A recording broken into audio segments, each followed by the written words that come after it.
আজ শাল পয়লা। সকাল সকাল উঠে ছেলেকে বললাম, যাবি নাকি রাইডে?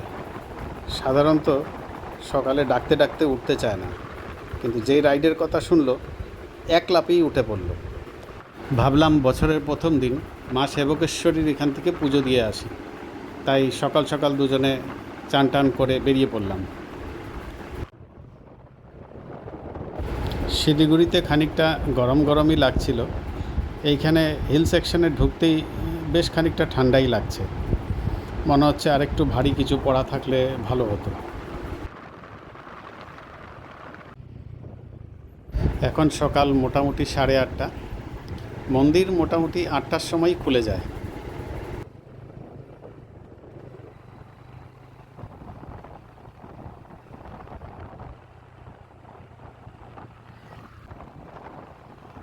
পাশে তিস্তাতেও ভালোই জল দেখা যাচ্ছে।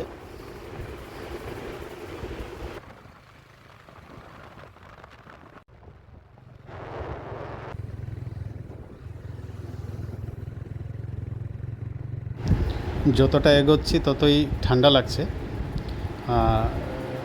একটু একটু বৃষ্টিও পড়ছে, এক আধ ফোঁটা। রাস্তাটাও দেখলে খানিকটা ভেজা বোঝা যাচ্ছে।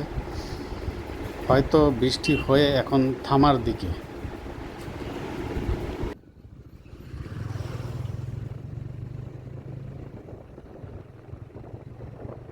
প্রায় চলেই এসছি মা সেবকেশ্বরী।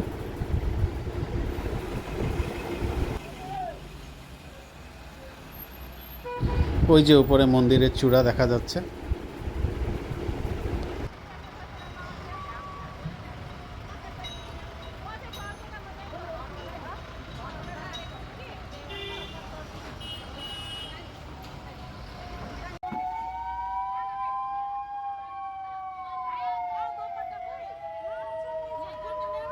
মন্দিরের ঠিক নিচেই এই দোকানগুলি রয়েছে।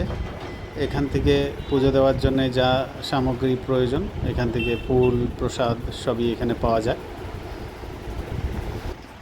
সেবকেশ্বরী মন্দিরের আরেকটা ভালো জিনিস হচ্ছে, ভেতরে ফটোগ্রাফি ভিডিওগ্রাফি কোনোটাই অ্যালাউড না, স্ট্রিক্টলি প্রহিবিটেড। সে সাধারণ লোক হোক ভিআইপি হোক, কারোর জন্যই অ্যালাউড না।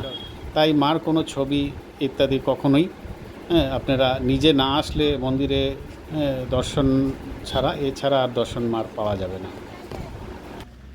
এতে মনোযোগটা মার শ্রীচরণেই থাকে, ক্যামেরার দিকে থাকে না। এর ঠিক উল্টো দিকেই রয়েছে মহাদেবের মন্দির, তবে বাবার মন্দির এখন বন্ধ, তাই আমরা বাইরের থেকে প্রণাম করেই ঘুরে যাচ্ছি।